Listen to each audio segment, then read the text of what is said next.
Hello everyone, Julian Charles here of themindrenewed.com, coming to you as usual from the depths of the Lancashire countryside here in the UK. Today is the 23rd of October 2014, and it's my great pleasure, after, I have to say, an embarrassingly long gap, a gap entirely of my own negligence, to welcome to the programme once again the one and only James Corbett of the CorbettReport.com.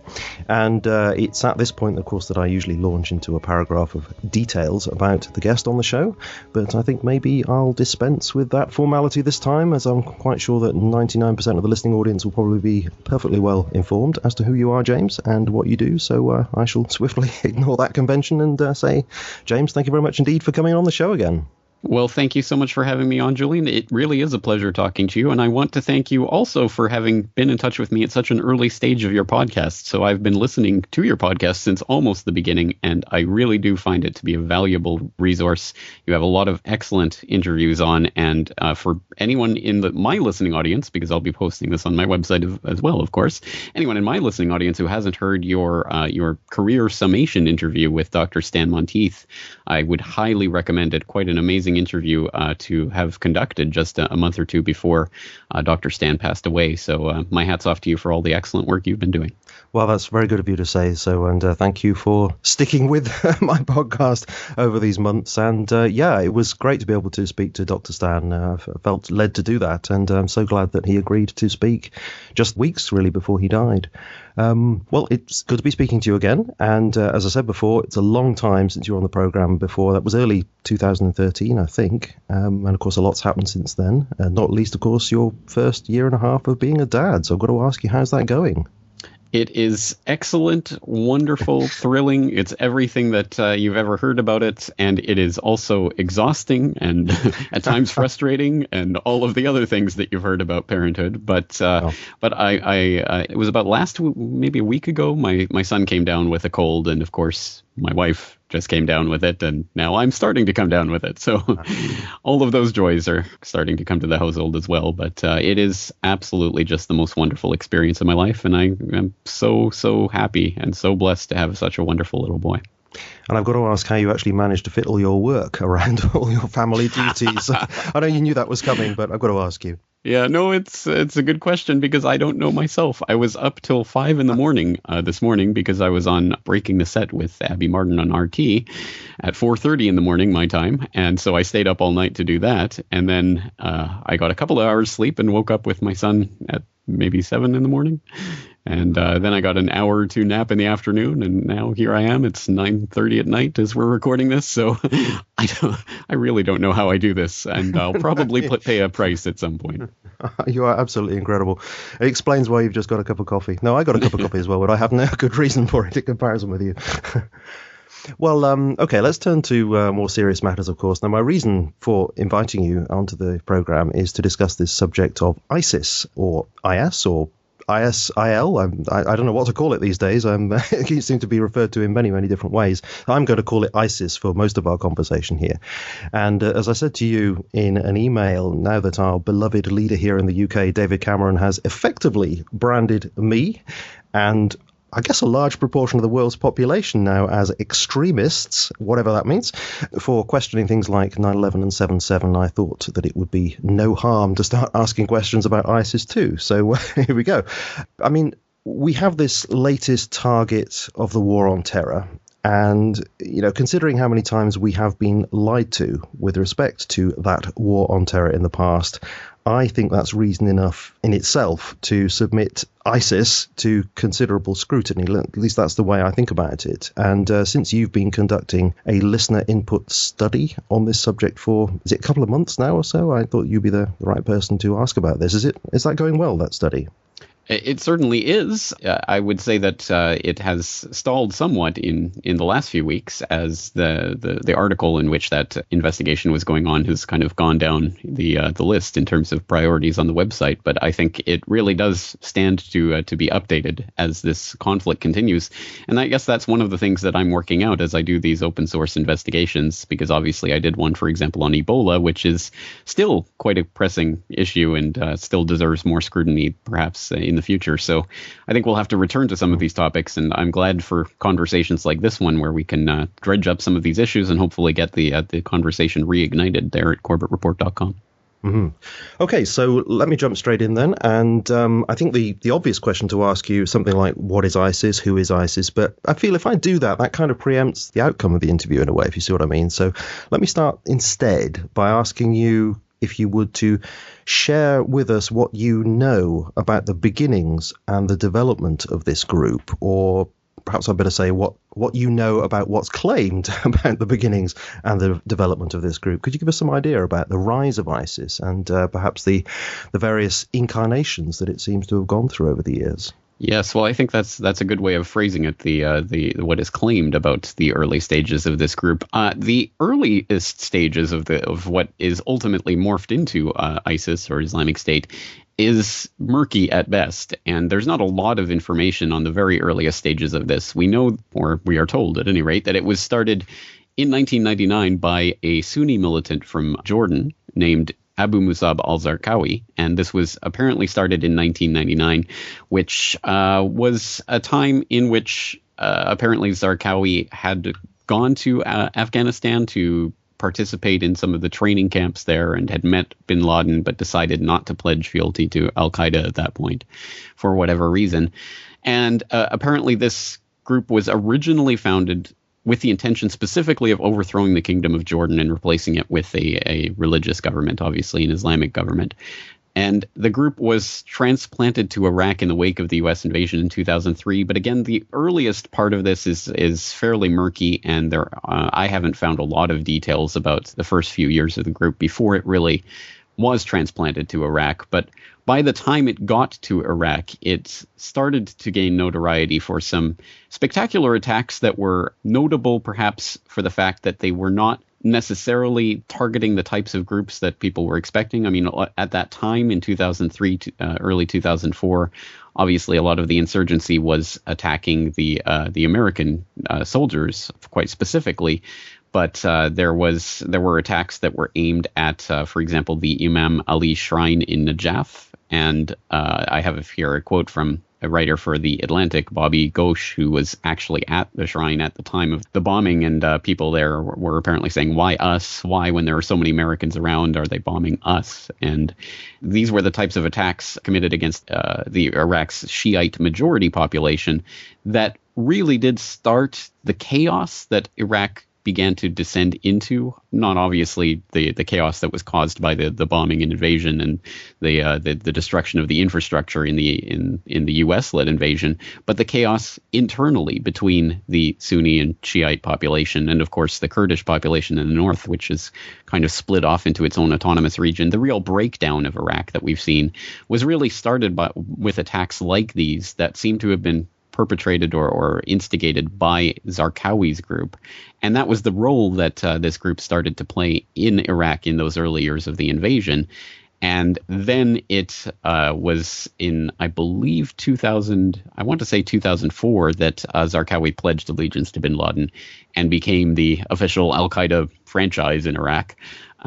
Is that when it changed its name and became Al-Qaeda in Iraq? Yes, or that it became known as Al-Qaeda in Iraq. In Arabic, Tanzim Qaidat al-Jihad fi Bilad al-Rafayin. I don't know. Very good, very good. Well, it's kind of humorous, but in a way I think it's actually important to understand that there has been a bewildering array of names that this group has been known as in various times and stages, sometimes multiple different names during the same period of time.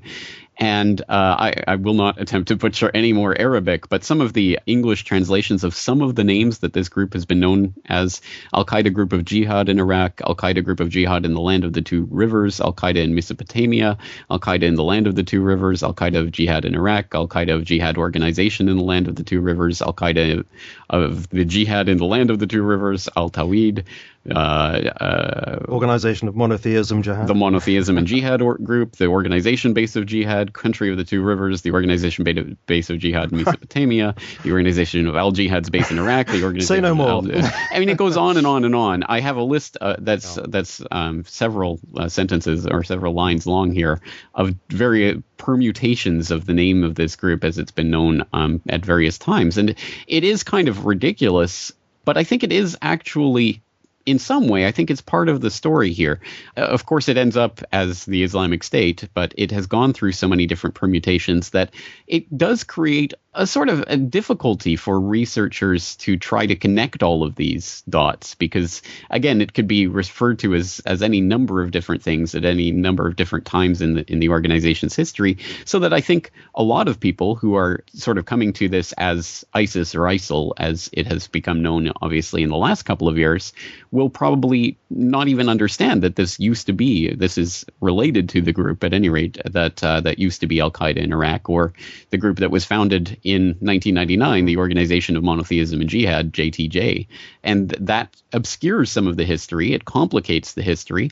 I think that this is intentional. And I'm obviously reading a lot into this in terms of the overall construct of who is behind this group and what has been created for. But I really do think that the confusion behind this naming, not only of the group itself, but then of also the leaders and the other members of the group that, of course, like many jihadis, adopt these made-up names that they then become known by and have numerous different monikers that, again, become bewildering in terms of the different array of names that some of these people are called by, that, again, makes it difficult to understand for researchers who are not being extremely careful. Which al-Baghdadi is being referred to here, and is this one that did that other thing, and is this the one that was supposedly killed 3 years ago, and all of these complications that arise. And I mean, it's interesting if you were looking at this as an intelligence operation, which obviously I do, but if you were looking at it from that perspective, this is a kind of, not necessarily a strategy, but it certainly is helpful. Again, it's kind of tangential, but I think it's interesting to see the bewildering amount of names that crop up in this investigation. Yeah, and we're not even clear, really, whether we're dealing with Al-Qaeda here or we're not dealing with Al-Qaeda here, because a lot is made of the break-off in 2006, where they ceased to be Al-Qaeda in Iraq and then became Islamic State of Iraq. But is that really the case? Because I have a quote here from 2007 Reuters article saying that the US military had been interrogating a Al-Qaeda senior figure, and that senior figure had said that Islamic State of Iraq was really just a front for Al-Qaeda in Iraq. So the whole thing is really very difficult to understand at all. Yes, absolutely. I think you're exactly right about that. Again, the nature of the break with Al-Qaeda and what Al-Qaeda even really means at the end of the day, it is really just a brand name. And again, I mean, I refer to Al-Qaeda in Iraq as a franchise, kind of mockingly, using the sort of corporate terminology. But what else would you refer to it as? I mean, this organization is only an organization in name. It has the imprimatur of bin Laden or Zawahiri or whoever, and it becomes an Al-Qaeda franchise in the same way, Al-Nusra acts as that in the current Syrian context. So again, I mean, what does any of this really mean other than it's sort of the brand name for terrorism? And it's interesting to see there's sort of a brand name change that's going on, as you indicated in the preamble, from the Al-Qaeda terrorist threat that we were supposed to be so afraid of for the past decade into the ISIL Islamic State threat that we're supposed to be afraid of now. And this brand name IS back in June declared itself now a caliphate with a presence in large parts of eastern Syria and western Iraq. But when I went to the Wikipedia article, which I'm afraid I do occasionally, on ISIS, that was claimed in 2006 to pretty much stretch right across Syria and well into central Iraq around 2006. And yet we've had Australian Prime Minister Tony Abbott saying that ISIS has effectively declared war on the world by declaring itself a caliphate. And there was also that ridiculous map that got picked up by various news outlets purporting to show the intended caliphate as stretching from the borders of Russia and China right across the Middle East to North Africa and even to Spain. So what do you make of all this? I mean, how much of this is what do you think ISIS is actually claiming? And how much of it do you think is what is just being said about them for propaganda purposes? Well, I mean, I think that those two things intertwine because obviously for the followers or supporters of this group who genuinely do believe in jihad and in their sort of religious purpose, and let's not be mistaken, there are actual people in this region who really are led by religious conviction and really do want to participate in jihad. So those people really exist. We're not saying this is all fictional or made up. No, and those people really do believe, obviously, that any government whatsoever that is not following the edicts of the Quran is apostate and must be turned into an Islamic government. So, I mean, you could say theoretically and sort of aspirationally, then yes, I mean, any government on the planet would be fair game for this, and any place on the planet. But obviously, I mean, realistically, that can't really be the scope of operations of a group like this. So they're concentrating on the Iraq and the Levant, as the name would imply. So Iraq and Syria. So the maps and other things that have been spread, I mean, I suppose there's a kernel of truth to them insofar as there are members of this group who undoubtedly would like to try to take over vast swaths of the planet. But again, I mean, it's the equivalent when that sort of thing is picked up and reported on seriously by mainstream news outlets. I mean, it's the equivalent of those outlets reporting on barroom chatter as if, it really means anything. So again, I mean, whether this is sort of PR in the sense of this group trying to make itself sound more important than it is, or it's PR from the other perspective, if this is an intelligence operation trying to make the world afraid of a group that they don't need to be afraid of, I think those two different aims actually dovetail. Mm-hmm. And this, of course, is where you mentioned the possibility of creating Corbettistan. And if you were to throw that meme out into cyberspace, might that be picked up on in the same way? We'll see. I'm working on it. Okay, so you said that ISIS was formed in 1999, and it was apparently started by this guy from Jordan, Abu Musab al-Zarqawi. Now, in your recent podcast on ISIS, you start with him, and then you go through a list of characters who've led this organization under its various names. And what really stands out in that presentation for me, anyway, is the way that you draw attention to the fact that we really don't have a coherent picture coming out from any sources, really, as to who these people are and what's supposed to have happened to them. I mean, as some of them, you say, appear to have died on more than one occasion. So could you tell us something about these characters? Could you start perhaps with Abu Musab al-Zarqawi and tell us something about this strange story that he's had? All right. Well, as I say, again, this is a Sunni militant from Jordan who ends up in Iraq, at any rate in 2003, to lead this group. And as you indicate there, it's extremely difficult to keep a coherent picture of this person's exploits if you are following the way they are being reported on in the Western media. Because these reports are often contradictory, and as you mentioned there, for example, Abu Musab al-Zarqawi specifically was reported dead on multiple occasions. He was killed in a bombing raid in April of 2003. He was also killed in fighting in June of 2005, and he was killed again, presumably for good, in 2006. And that's when the group changed hands, changed leadership. But along the way, he was arrested in Fallujah in 2004, arrested in Bakuba in January of 2005, evacuated from the country in May of 2005. Oh, I think I might have missed a killing somewhere in there. But at any rate, yes, I mean, it's ridiculous. It's insane. And of course, obviously, the way this would be explained by supporters of the mainstream narrative is to say, well, it's the fog of war. He was reported as being killed, but they were wrong. But these types of reportings and then retractions, if they occur, it's very difficult to follow that story. And again, I think that this confusion, whether it's intentional or not, certainly does play into the hands of people who want to create a sort of mystique around this character and his exploits so that it's difficult to keep a coherent view of it. And for the average person who is just following the headlines at most of these types of events in the day-to-day news and probably not keeping track of who is who, if they hear that the leader of Al-Qaeda in Iraq has been killed, so, in April of 2003, they'll think, oh, great, the American forces are doing their job and they're taking care of the opposition or whatever. And then a year or two later, they'll hear about the leader of Al-Qaeda in Iraq being killed, and they probably will not recall that it was that happened last year, and almost certainly won't recall that it was the same Abu Musab al-Zarqawi, whose name they probably don't remember. So for the average person following this, it really is just it's ridiculous, and it's almost Emmanuel Goldstein level type of deception that goes on. The person doesn't even really have to exist as anything other than a convenient character to be brought into the headlines whenever the American forces or whoever it may be need a sort of propaganda victory. And there seems to be some warrant for thinking that with something that you referenced, an intriguing article in the Washington Post from 2006 called Military Plays Up Role of Zarqawi, in which the writer says that at the time the US military was conducting a propaganda campaign to exaggerate the role of Zarqawi in Iraq, and that propaganda was in part directed at the US population. The article itself does actually admit that.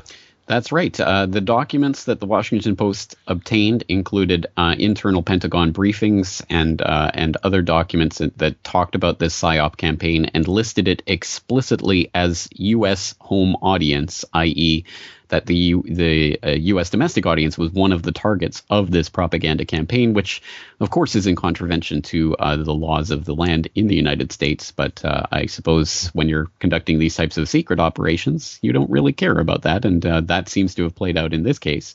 In fact, one of the documents quoted Brigadier General Mark Kimmett, who was the U.S. military's chief spokesperson at the time of this propaganda campaign, as saying that it was I believe he said it was the most successful PSYOP campaign, something of that nature.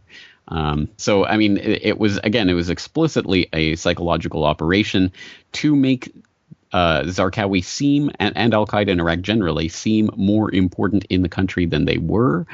And I think that there could be a sort of mainstream explanation for this, which is to say that the building up of Zarqawi and al-Qaeda in Iraq was an attempt to get the public more on board with the idea that this threat that presumably was the basis for the Afghanistan campaign was an ongoing concern in Iraq itself, and was trying to explicitly bring that connection to the forefront of people, at the very least in a subconscious way, or in a way that, again, people just reading the headlines will see al-Qaeda in Iraq and will start to associate the two, even though, of course, al-Qaeda was absolutely 100% antithetical to everything that the Saddam Hussein government stood for. Saddam Hussein, obviously no friend of al-Qaeda, al-Qaeda having no connections to Iraq before the invasion. It was only after the invasion. But again, that sort of nuance can get lost in just the headline reporting that goes on. So it was, I think, a quite effective campaign because, again, al-Qaeda in Iraq became an almost sort of mantra in the news at that time. And even myself, I remember being well aware of that group at that time,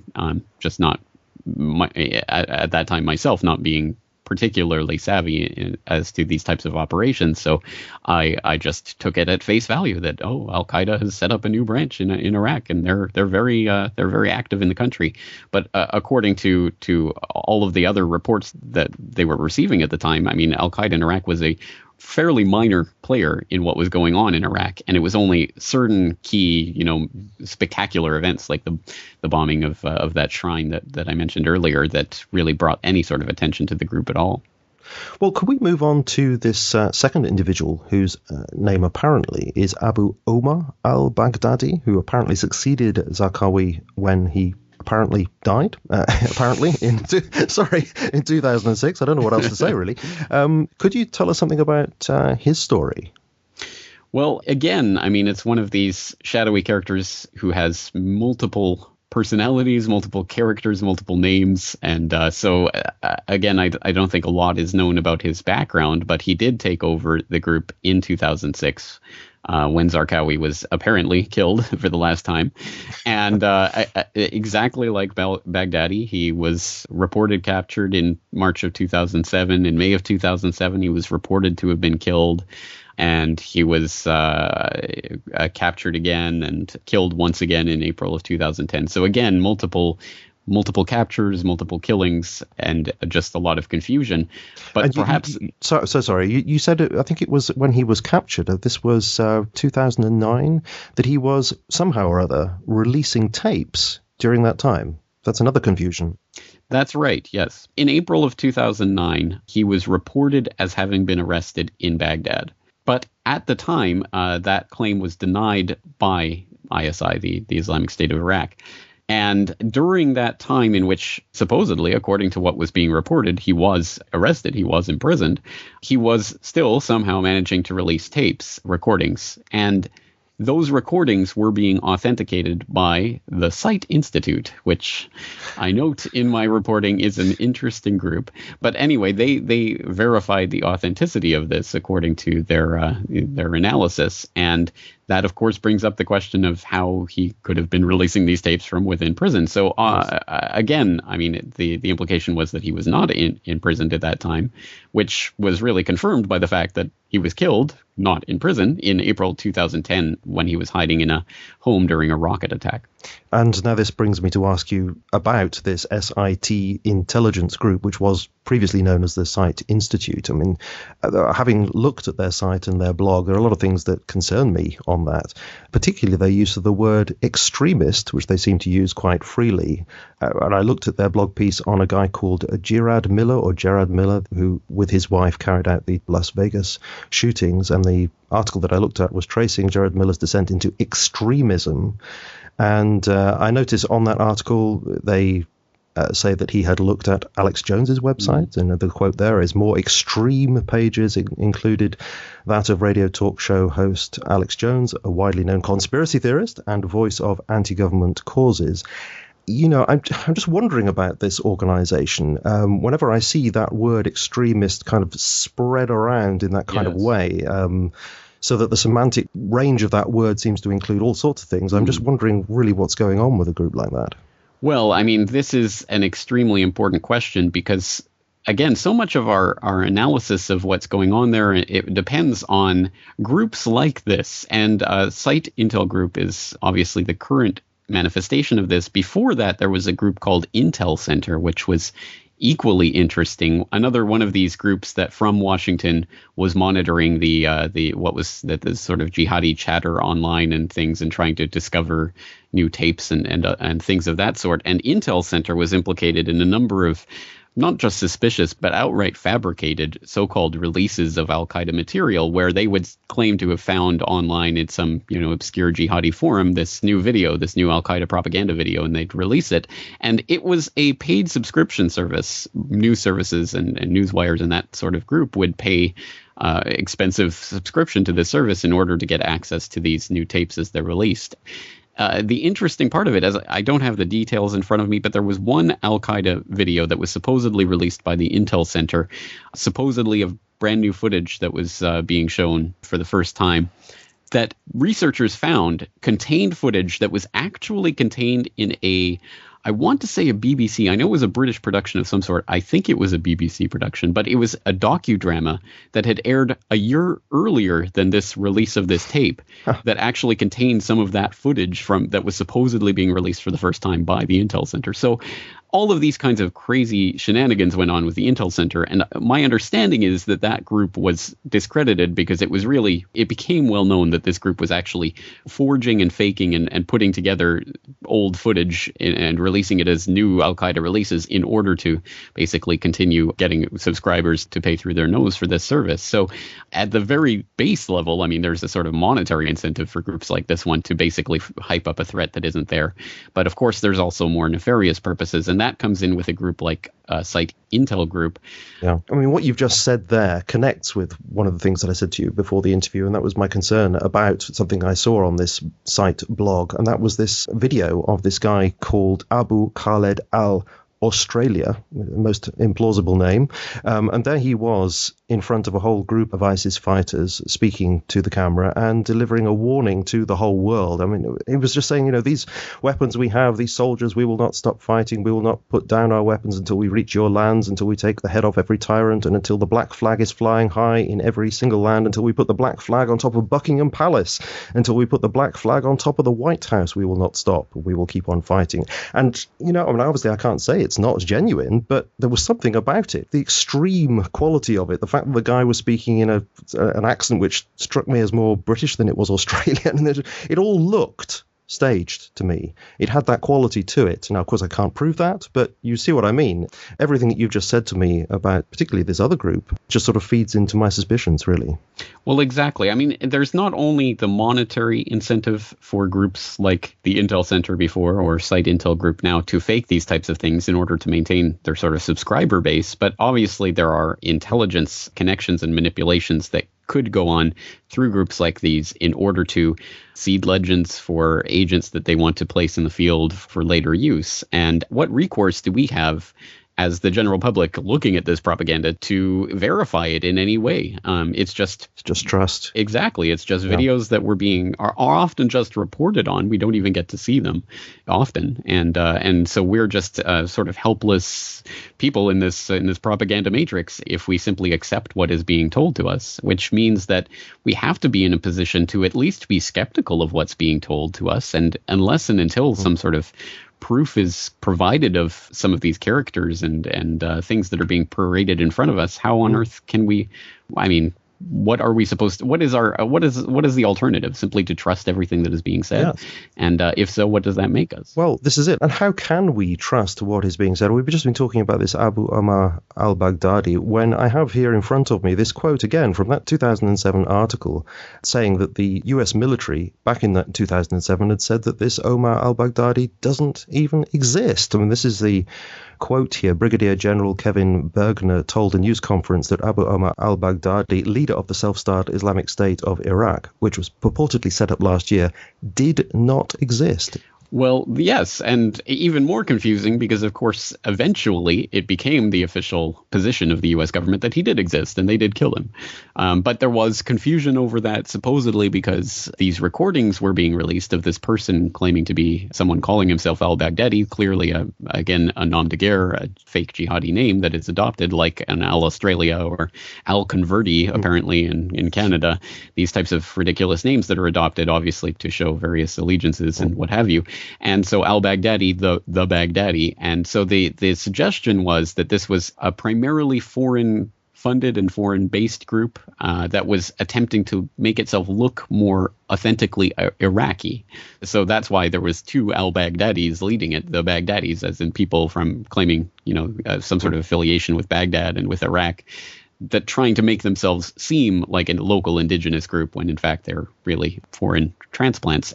So that feeds into the entire sort of propaganda narrative of this group in that middle part of the last decade. And that's presumably the basis behind even the U.S. government questioning the existence of Baghdadi at that time in 2007. But as I say, again, by the time he was killed in 2010, presumably he was a real person, or they believed him to be. And again, all it is just faces and names being paraded in front of our eyes, and very little that we can do to verify any of what's being told to us about this, other than sort of listen to the tapes and parse what's going on. But we have no access to any of this material in a way that would make it verifiable for anyone but dedicated groups that were on the ground trying to source this information. And unfortunately, when it comes to those groups, they all tend to be people with axes to grind, quite obviously. For example, with the site Intel Group, founded by Rita Katz, working in Washington, D.C., from an Iraqi Jewish family born in southern Iraq in 1963.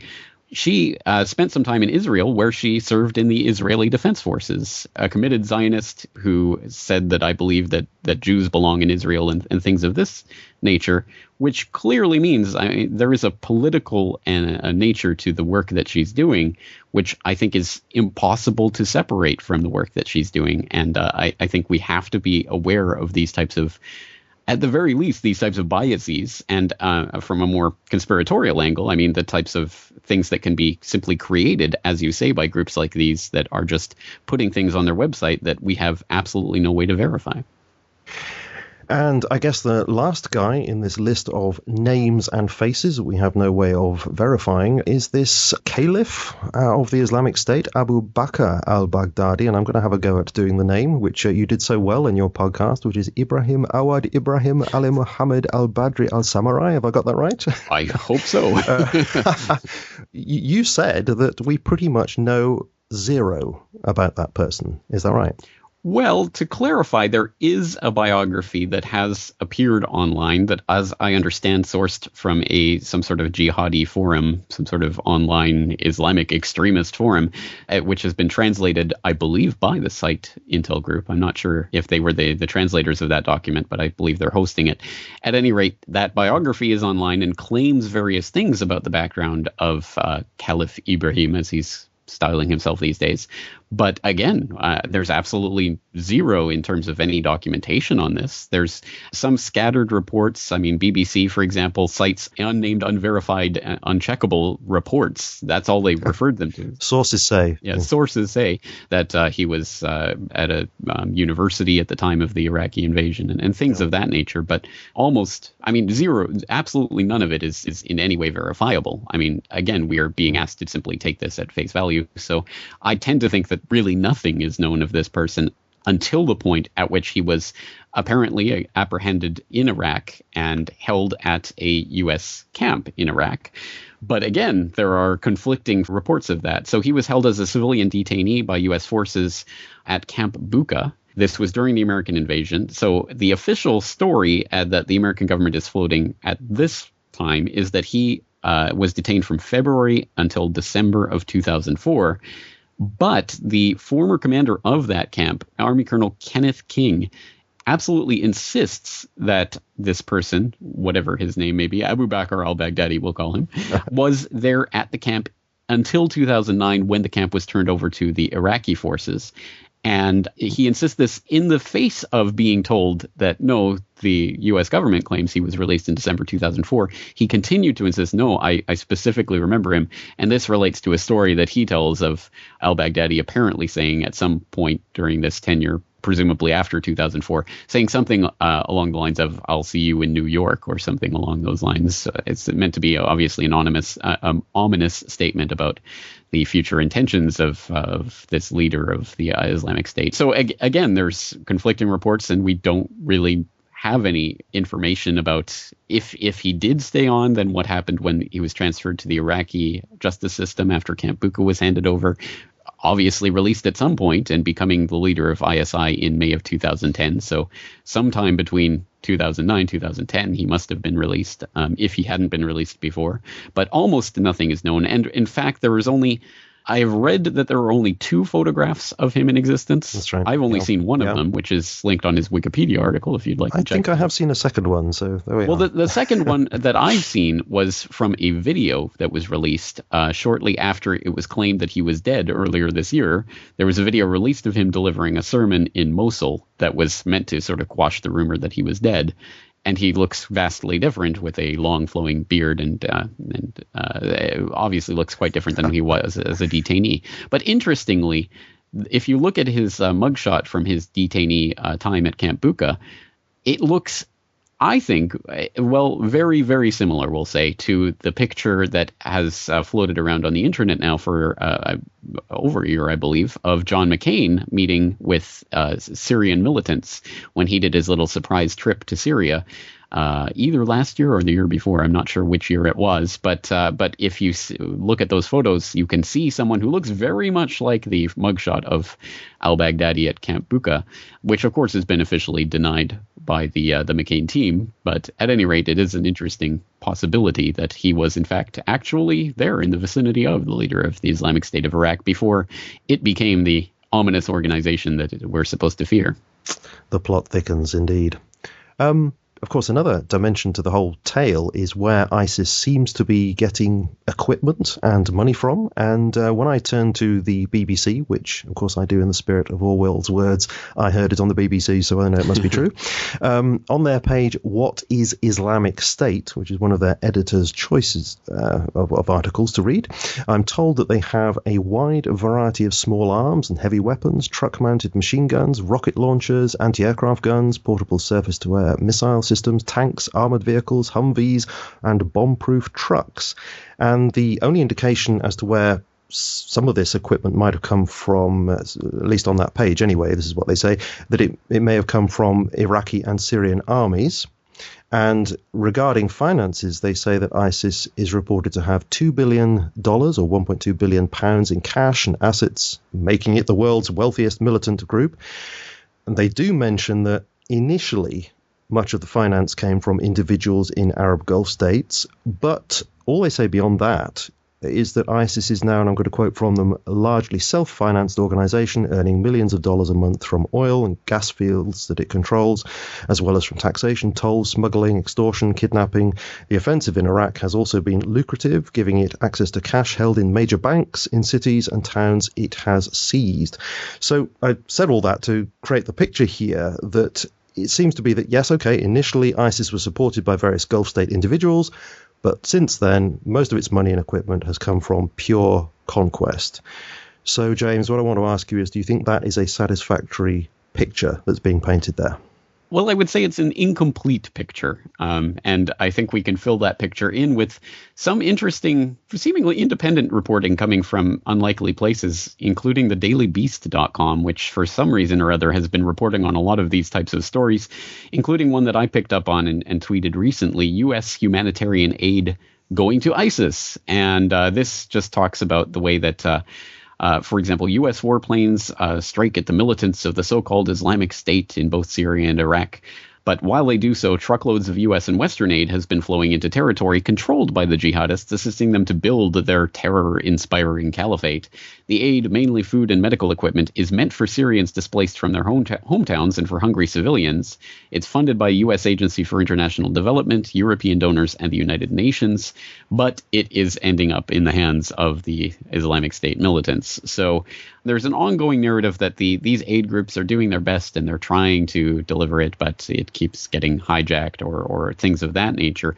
And then there's also the admissions that are now coming out that in order to even enter into some of these areas, they have to pay tolls, which are, of course, just basically bribes in order to get these types of this aid in, which, again, is presumably a type of extortion which is being used to try to fund some of these activities.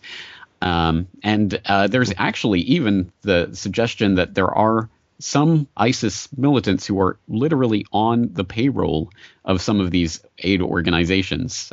There's a quote from an aid coordinator who says, "There's always at least one ISIS person on the payroll. They force people on us. And when a convoy is being prepared, the negotiations go through them about whether the convoy can proceed." So it's a very bizarre relationship that's happening. And I suppose we could imagine a situation in which all of this is a very real conflict that's taking place. And in order to get emergency supplies and humanitarian aid to people who really do need it, you would have to in some way cooperate with the people who have some degree of military control over the area. But I am highly suspicious of reports like these because, of course, again, it comes down to what is the actual capabilities of this group and how many people actually are fighting for it, and to what extent are they able to maintain control over this vast stretch of land, this very vast area that they claim to have control over. To what extent are they able to militarily enforce that against and in such a way that they're able to for example, control every convoy that's going through the area? I mean, it seems beyond the capabilities of this group. So the stories, for example, of raiding the Mosul Central Bank and getting $429 million or somewhere thereabouts is, again, I think highly dubious to me. I'm not particularly believing a lot of this, but there are certainly certain resource revenue streams that would be, I suppose, commandeerable by a group like this, including, of course, access to the oil fields in northern Iraq, which the Kurds have been up until this point using to try to fund their fledgling state, but which a lot of those sites have been taken over by this group. So we can imagine a way in which this is being funded by these types of activities. But I think there has to be more to it, and I think that the big missing piece of that puzzle is, as you alluded to, the sponsorship of the Gulf states, which, to whatever extent that this idea has been put forward that the aid and the supplies and the training and all of this that has been sent to Syria in the last few years has been to fund the so-called quote-unquote moderate rebels. I think that, again, that's a completely ridiculous distinction that never really existed. But anyway, I think it's been known for some time now that even if there was good intentions supposedly behind these deliveries, that all of these arms and aid and money was ending up in the hands of the most extreme groups anyway. Yeah. So at a certain point, there's no one, I think, who can claim plausible deniability when it comes to knowingly funding the most extreme groups, including, of course, the ISI. Well, around that time, I was absolutely amazed, when then Foreign Secretary William Hague was saying things like, oh, yes, I think it's possible to keep that kind of assistance out of the hands of al-Nusra. And I just think, how on earth are you going to do that? It just seems ridiculous. Do you think there's some case for saying that some of the Libyan assistance actually is ending up in the hands of IS as well? There certainly is, and we have that from multiple different perspectives. For example, Lieutenant Colonel Anthony Schaefer, who people might remember as the person who blew the whistle on the Able Danger program, if they're familiar with that in regards to the 9/11 event. He has talked about, as well as whistleblowers James and Joanne Moriarty, who I've had on my program, who were doing business in Libya at that time.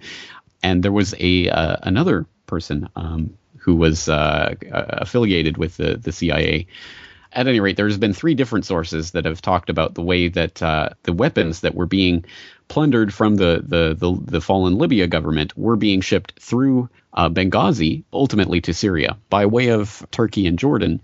And so there is absolutely a line that can be drawn. And in fact, that is, at least according to this narrative, what the Benghazi events of 2012 were all about. It was about the ambassador at the time in Benghazi basically refusing to go along with it anymore. He was threatening to blow the whistle, and so he was disposed of. And that is the sort of alternative version of what happened in Benghazi.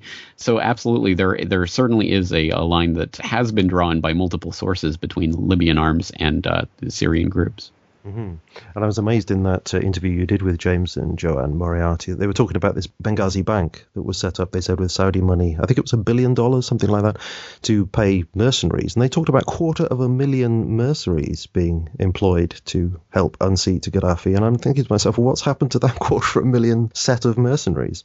It's a valid question. And I think that one of the obvious places that mercenary force would be dispatched if it were to be kept together would, of course, be Syria. So I think the obvious implication is maybe not 250,000, but at least some significant percentage thereof has basically shifted fields of operations.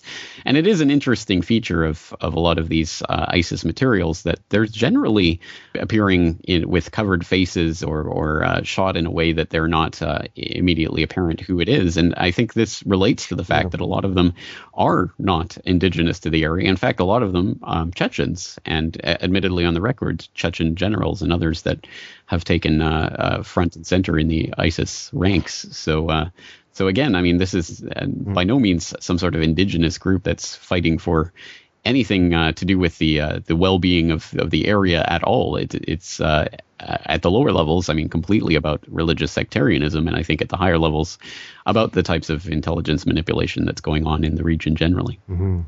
Well, talking about intelligence manipulation, when I last spoke to Dr. Stanley Monteith in that interview that I was very privileged, as you said before, to have had with him shortly before he died, he said something like, these are not his exact words, but if you want to know who created ISIS, then just type ISIS and CIA into your favorite search engine and you'll find out what you need to know.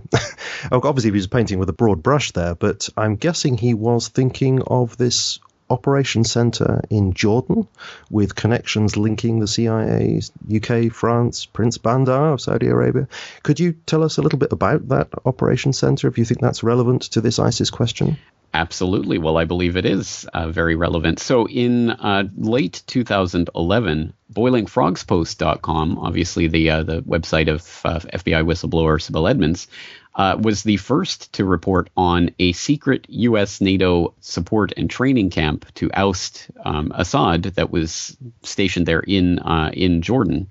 So this report was sourcing from a whistleblower source that Sybil was in touch with, that I then went on to interview directly in a video that was released in December of 2011. And so that's available on YouTube under the title Breaking U.S. Troops Deploying on Jordan-Syria Border, in which I talked to this whistleblower, a Syrian journalist named Nizar Nayouf, who talked about the base that in Jordan, in the North Jordan city of Al-Mafraq. The reports at that time were indicating that a Jordanian military officer who has to remain anonymous had seen hundreds of soldiers speaking languages other than Arabic at the base and were accompanied by American forces.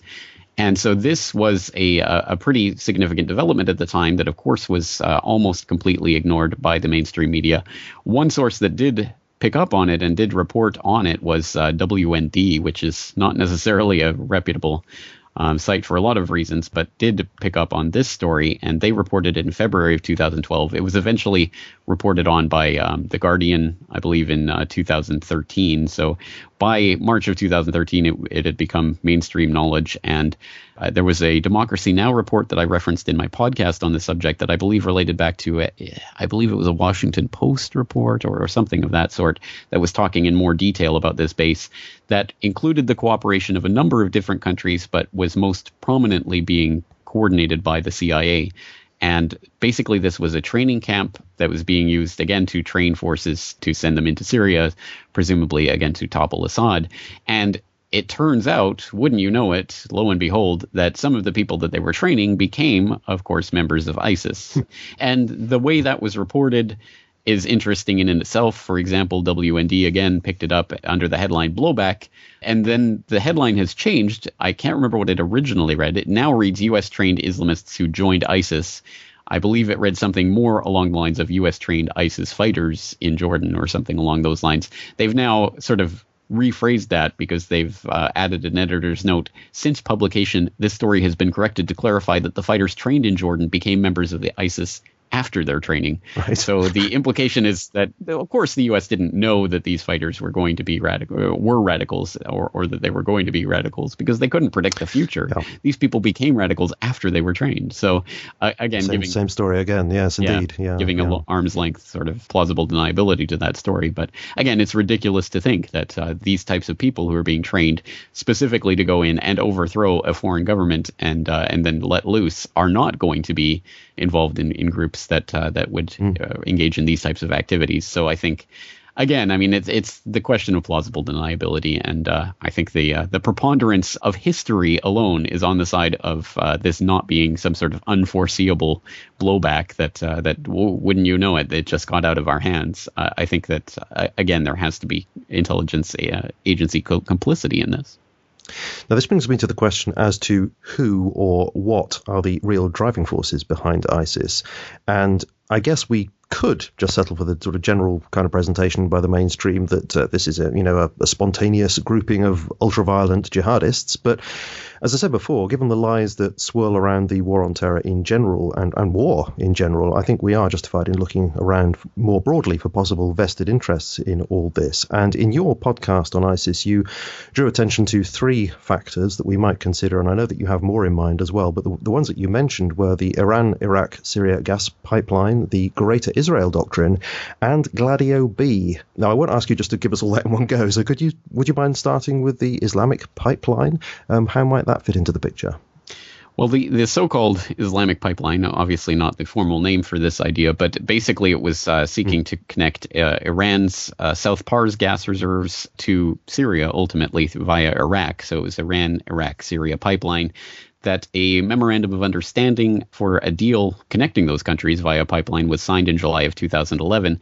And the idea was that the South Pars gas fields, I believe the largest gas fields on the planet, were going to supply the pipeline that would then run all the way up to the city of Homs and then shipped out through a Syrian port directly to Europe, thus bypassing the Russian gas and Gazprom, which one would presume in the current political climate would be something that Europe would be very eager to do. But of course, sourcing from Iran's South Pars gas fields, perhaps there are other political concerns when it comes to this. Whatever the case may be, in July of 2011, a memorandum of understanding was signed, and this was just at the time that al-Assad's government was starting to be undermined. And lo and behold, of course, now we have the Islamic State occupying the very area or claiming to control the very area where this pipeline was eventually going to end up. And so I think the disruption of this pipeline, we at least have to look at who would benefit from the disruption of this pipeline. And one of the obvious players that would benefit would be Turkey, which would have been cut out as the middleman for supplying Gulf gas to Europe if this deal had gone ahead. So Turkey obviously has to be seen as one of the players who has an interest in seeing the disruption of the pipeline and thus the creation of or the fostering of extremist groups that would make sure that this pipeline could not go ahead. And of course, it has not gone ahead. That should be stressed. Obviously, the deal has been put on hold, shall we say, is not going ahead at this time, and no further work has been, to my knowledge, has proceeded in terms of actually laying down any physical infrastructure for this pipeline since that memorandum of understanding was signed 3 years ago. And Qatar as well, that fits into the picture too, doesn't it? It certainly does. I mean, there's not only the sort of gas side of this and countries that are concerned about energy in that regards, but I mean, there's, I think, a greater sense that there is a regional shift going on right now, and there is a sense of power vacuum that's being created right now, and in fact has existed now for at least a decade since Iraq was overthrown, and has completely upset the balance of power in the region, which into that power vacuum, a number of different states are sort of trying to vie for at least increased regional dominance, if not total regional dominance. Really, if it wasn't for Iraq, Iran would be the natural dominant regional power, except for the fact that Iran has been completely marginalized through the sanctions and now through the destabilization of one of their key partners in the region, Syria. And interestingly enough, I mean, when you look at the so-called Shia Crescent, which extends from Iran through Iraq, through Syria, in that area, I mean, much of that Shia Crescent is now controlled and occupied by the Islamic State, of course, a Sunni group. So again, quite an interesting play that really does seem to undermine any hope of Iran being a regional power player, which is where you see countries like Turkey and Qatar even, and Saudi Arabia, I think all trying to step into that power vacuum in order to become a greater regional player. So you see a relatively small nation like Qatar trying to, in recent years, take more of a lead role in some of these operations in terms of coordinating the Friends of Syria group and things of that nature, and the Arab League and other such organizations trying to step up as some sort of power player or deal maker in the region. And I think that is another type of incentive that some of these countries would have in seeing the destabilization of Syria.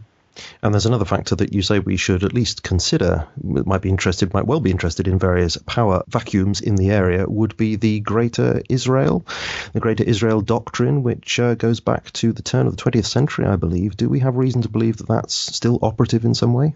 Well, let's put it this way. We have no reason to believe that it is not still operative. It's obviously a long-term strategy that has been held by certain elements of the Zionist faction in Israel since, as you say, the early part of the 20th century. It's been explicitly stated. And we can trace this back, perhaps most notably through the Oded Yinon Plan, which back in 1982 talked quite explicitly about the breakup of Iraq and Syria, amongst other nations, along sectarian lines. Actually reading a quote from that document, Lebanon's total dissolution into 5 provinces serves as a precedent for the entire Arab world, including Egypt, Syria, Iraq, and the Arabian Peninsula, and is already following that track. So I think this is part of a long-term strategy that quite obviously plays into the geopolitical interests of Israel in trying to basically keep the region around it divided and thus placated, or at least thinking more in terms of religious sectarian differences than trying to come after Israel. So there is, I think, quite an obvious geopolitical benefit to that.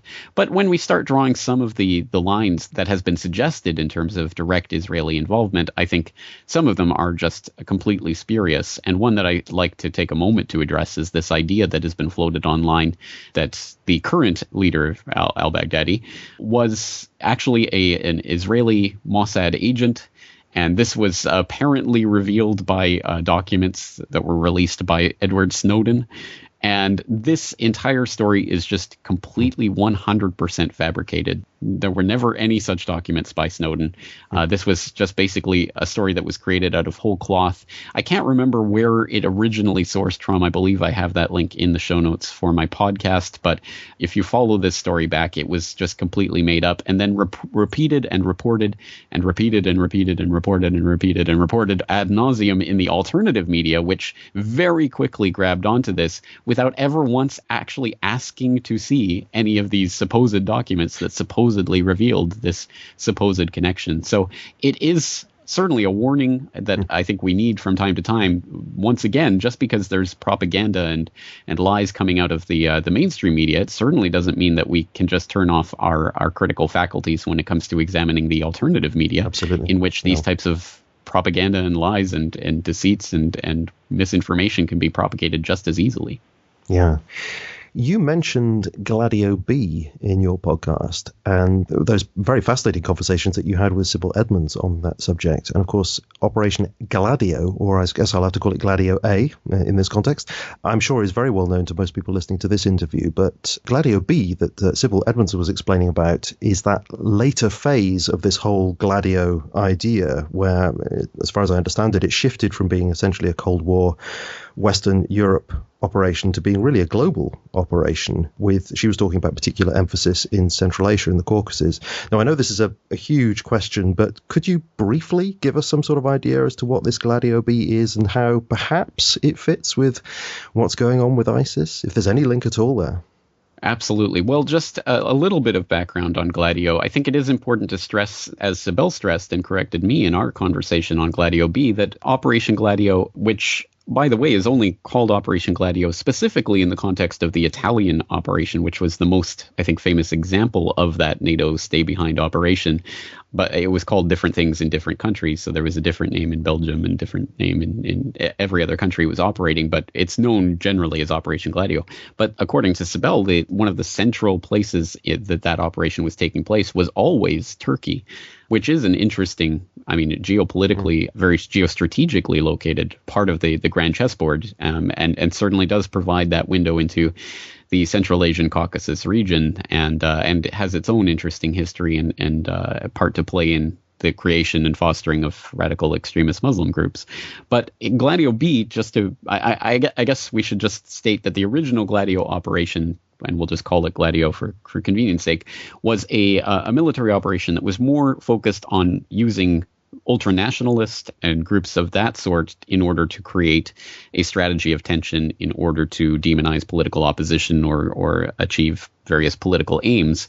Gladio B was the transition of that use of ultranationalist groups into the use of Islamic extremist groups.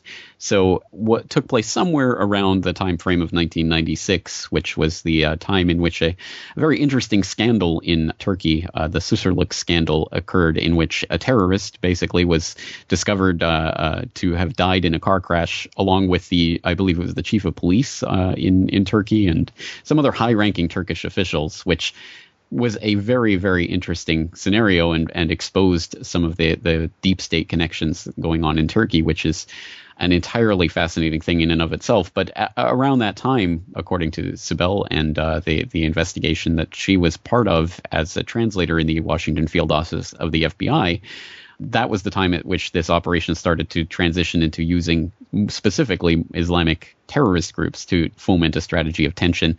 And specifically, obviously, I think the scope is more global, but specifically targeting the Central Asia Caucasus region, which is increasingly important in the post-Cold War age as Russia and China and the U.S. and NATO and all of these players are scrambling for different pieces of the chessboard. And I think the Central Asia Caucasus region, an extremely important one, because, again, it provides a sort of geostrategic location. It's also right on the doorstep of Russia and China. So we see, for example, the funding of people like Imam Fethullah Gulen, who was run out of Turkey and ends up in Pennsylvania, of all places, where he was sponsored on his visa to enter the United States by CIA operatives like Graham Fuller. Again, there's just fascinating history behind all of that, and people can find out more in my eye-opener report that I did for boilingfrogspost.com a while back, Who is Graham Fuller?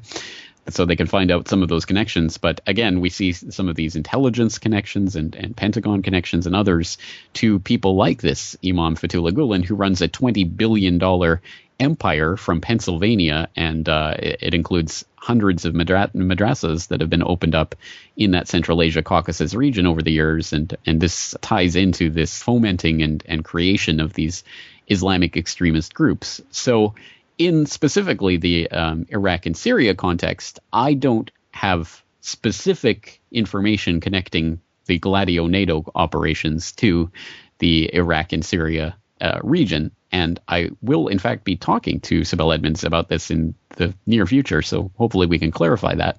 But I can't say at this point that I have any direct evidence of connection, but I think it would at the very least, I mean, I think it's something that we have to keep in mind, be wary of, and be aware that this is very much part of the modus operandi of this operation to create and foster some of these Islamic militant groups in order to achieve geopolitical aims. And again, I think NATO has a very big stake in what is happening in the Syria-Iraq region for a number of different reasons, including simply the maintenance of military forces in a region that they are increasingly being pushed out of in various ways. And of course, famously, American forces were supposed to leave Afghanistan in 2014, but now have a deal whereby they're going to stay on until at least 2024. So we see the sort of unwillingness to actually leave the region, which I think gives the lie to any idea that anything about the invasion of Iraq or Afghanistan was about anything other than maintaining a military presence in a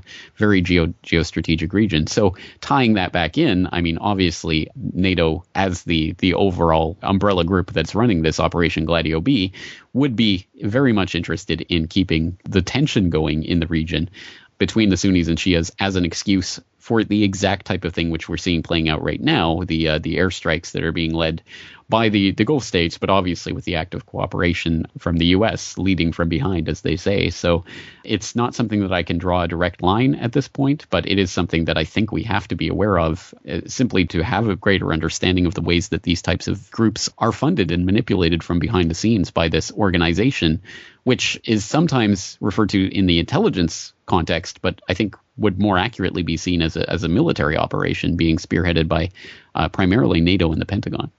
So if Gladio is operative with respect to ISIS in some kind of way, would that imply that this is a quasi-NATO operation to some extent? And I'm putting the word quasi in there because, I mean, Gladio A, as I'm calling it that, was unknown to the vast majority of those in authority in NATO countries back in the 60s, 70s and 80s. So would that mean that Gladio B, if it's operative, would also be something that was secret with respect to most people in authority today, so they wouldn't really know what was going on at that level?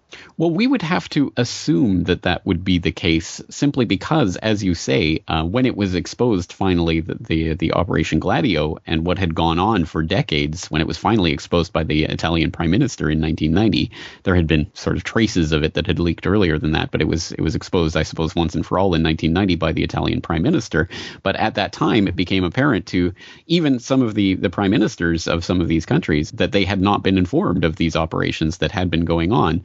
So again, this is the type of shadow government infrastructure, I suppose you can say, that operates behind the scenes that really transcends any particular government, which can be voted in or out, but is not necessarily beholden to any of them. Not necessarily even those governments are not even aware of the existence of these operations. So I think we would have to presume that would be the case going forward in future intelligence operations, as we can, I think, presume with the case of Gladio B, that there would be governments that would have no idea that these operations were going on. And it's about compartmentalization, and it's about black budgets, and all of the infrastructure for the secrecy, the intelligence agencies that were set up in the wake of the Second World War that enabled this type of operation to proceed without necessarily the explicit approval or even awareness of the so-called highest offices in the land. Mm. Now, the last thing I want to ask you about, and I said to you before the interview that I didn't really want to talk about it, but I feel that we must talk about it, is really to ask you your view of these beheading videos that have been coming out. And I'm going to admit straight away that it's not something that I've looked into very much. But I do find myself asking, when I see, something on the front of a newspaper, I'm thinking, well, cui bono? That's the question that comes to mind most of the time. And quite apart from all the video fakery and that kind of thing, I've heard a number of explanations for these beheadings, like they're done to inspire people to join ISIS, they're done to outrage the US, the UK, France, etc., so as to draw the West into war, and that would be done in order to then increase the hatred for the West, or indeed to bleed the West dry. I think when I hear those things, I think, okay, maybe, but might we not also say something like, well, goading the West into war against you is actually the least likely strategy that you would push for? I mean, why not just get on with the business of conquering Iraq, Syria without interruption and just get much stronger? And I also think, by targeting Western journalists who they're there to do their job, and targeting aid workers who, everybody would say they're there to do good, that is exactly what you would do if you were arranging some kind of false flag to drum up support for Western military action against ISIS. Now, as I said to you before the interview, that may sound too cynical, but I can't help but think slightly along those lines when I see these kinds of reports. What do you think of that? Well, I agree with your analysis. I mean, if we start at the end result of this, it certainly is that the publics generally of the Western world see this paraded across the headlines and on the news and are immediately incensed and outraged and motivated to do something. So the end result is ultimately what we have right now, the airstrikes that are proceeding, airstrikes that would have been unthinkable before ISIS was proclaimed as the great Satan of the Western world and the boogeyman that needs to be attacked right away. And of course, this has been going on for some time, that airstrikes of some sort or military operations have been proposed in Syria for the last couple of years. There was just last year, there was the chemical weapons attack in Ghouta that was attempted to be blamed on the Assad government that was supposedly going to be the motivation for some sort of airstrike campaign in Syria that failed to come to fruition. But now we have these beheading videos, and now, of course, all of the opposition that existed to that Syrian strike last year, which was quite sizable, quite notable in London, in New York, and other places where vast demonstrations were held against the idea, save Syria, or whatever banner they were waving at the time. That has completely disappeared, and now the average person who is consuming these media headlines uncritically is generally supportive of it, because we have to do something. So again, just working from the end result backwards, it certainly does work out for the idea of a propaganda campaign designed to motivate the public into some sort of military action. Now, what specific threads of evidence do we have for that? That can be much less, much shakier ground. Sure. But there are, just to be clear, there are a lot of very suspicious things about these videos, and I think we have to take that into account. And even mainstream reports of various people coming out in public and saying that these videos seem staged in some way. So again, whether they're being staged or whether they're not, whether they're real or whether they're not, and whether they serve some sort of purpose in terms of an authentic Islamic group really trying to provoke and goad the Western world into some sort of action against it, the end result is that it does allow a military operation to take place, which the Western governments have been trying to convince their own populations to support for some time now. Indeed. And what do you think also of combining that with what I consider to be not really very plausible alternative explanations, that it's trying to create hatred of the West? I mean, I thought there was enough hatred of the West already. Well, I mean, I see a certain logic to that depending on what the end goal of a group is. So, I mean, for example, in the old Al-Qaeda narrative, the idea was that bin Laden wanted to provoke the U.S. into action in order to basically start to engage with and deplete the resources of and get the great Satan involved in some sort of quagmire. And I guess there is some way in which you could say that could be a strategy, that a group that is obviously not a state actor and doesn't have the resources or ability to engage something like the United States militarily. Well, what do? Well, you draw them into a different country like Afghanistan or Iraq, and you attack them there through terror operations and try to, deplete the will and deplete the resources. I mean, there is some logic, I suppose, to that. I don't necessarily believe it is a convincing explanation for the scale of what we see going on. But again, it depends on the aims of the groups. And to be clear again, I mean, there are people who are flying the Islamic State flag who really do believe in what they're doing, and not everyone is some sort of intelligence construct here. There really are people who are motivated by real religious hatreds and motivations here. Sure, absolutely, I agree. Yes, that can create a very false sort of impression to think of it all in conspiratorial terms all the time. Absolutely. At any rate, I think address, I mean, the underlying premise of your statement, which is that, for example, when we look at it in the context of Syria and Assad, supposedly launching chemical attacks on his own population for no purpose whatsoever. I mean, in a military campaign that, from a military perspective, the Syrian government was clearly winning at that point. Why on earth would they launch these chemical weapons attacks, which would have no end result other than provoking the West into some sort of military action against it? It would be suicidal and ridiculous. But from the perspective of a non-state actor, I think you could understand that there's some way that the non-state actor, if it did have some sort of global jihadi conquest idea, would want to draw those groups into the area so that they could engage them directly. And it's not like Islamic State is necessarily worried about losing any particular infrastructure, because again, this is all sort of just recently conquered infrastructure. So again, I see that there could be some way in which we could imagine there's some sort of logic to this, but I'm not particularly convinced by it. Mm-hmm. Well, yeah, fair enough. Okay. Well, I mean, the whole thing is very, very strange, isn't it? It's all extremely weird, and I find it quite difficult to get any clear picture of what's really going on with this. And it's a very bewildering tale. There are so many different threads to this story. So yeah, I guess the only thing that we can really say with a fair degree of confidence anyways, based on previous experiences, if nothing else, is that whatever is going on, we are certainly not getting the whole truth about any of it. So with that having been said, is there anything that you would like to end with that might help to gather these strands together in some way? I mean, not to give answers, but at least to sort of point the way forward for us in thinking about these things as we go forward.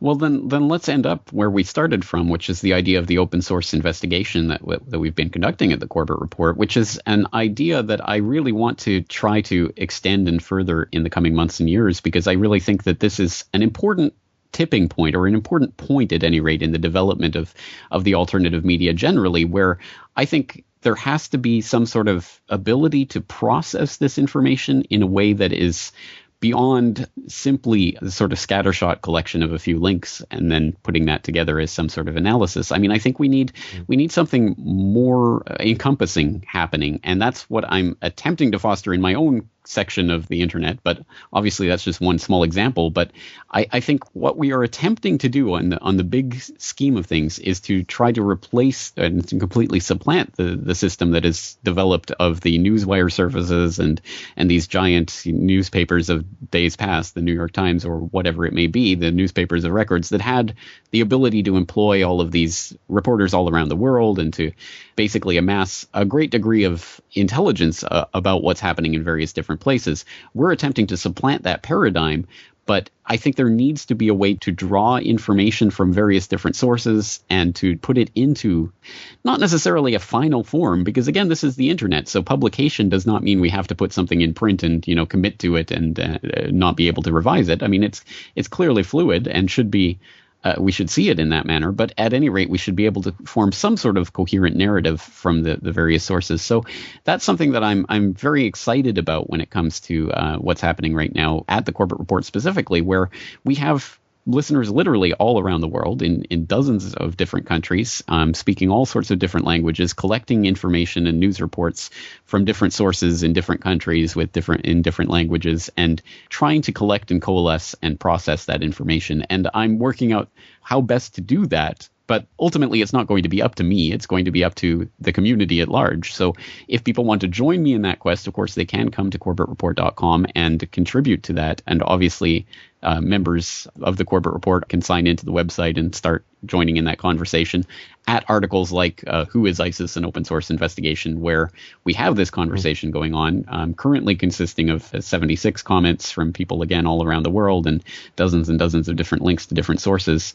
And I think that's the model that I want to proceed with. And I think it offers the possibility that we'll be able to supplant the sort of news collection and delivery services of old in a more thoroughgoing manner than what we have now, where it seems to be a lot of kind of lone wolf operations that are collecting some interesting information, but not necessarily bringing it together, and not necessarily engaging in the types of editorial discourse that I think needs to go on. Because again, you can have lots of different sources of information, but these sources contradict and they overlap at times, and sometimes they're mutually exclusive and sometimes they're not. And there needs to be some sort of process for vetting this information and deciding, what's the best way forward. And again, that's not going to be up to me or any other individual. It's going to be up to people coming together and really engaging in discourse about it. So that's a very long-winded answer, but I think it is important that we, as an alternative media movement, if that is what we are, I think it's time we start thinking about this while we have this moment of opportunity with the incredible technology that we have right now to communicate instantaneously worldwide. I think we need to start thinking about how we will effectively supplant the old information paradigm, and I think we can do better than what we've done up to this point, and that's what I'm trying to create. Yeah.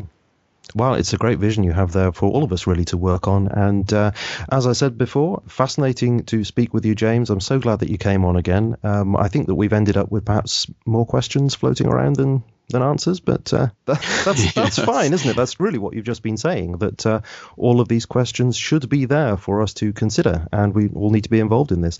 You have nevertheless given us a wealth of information to consider and to keep in mind as we continue to try to understand what's going on in this increasingly mad, increasingly disturbing world. So once again, thank you very much indeed for coming on and for sparing some of your valuable time late at night to be with us, James. Well, thank you so much for having me on. I really do appreciate it, Julian. It's great to speak to you. Bye-bye. Bye-bye.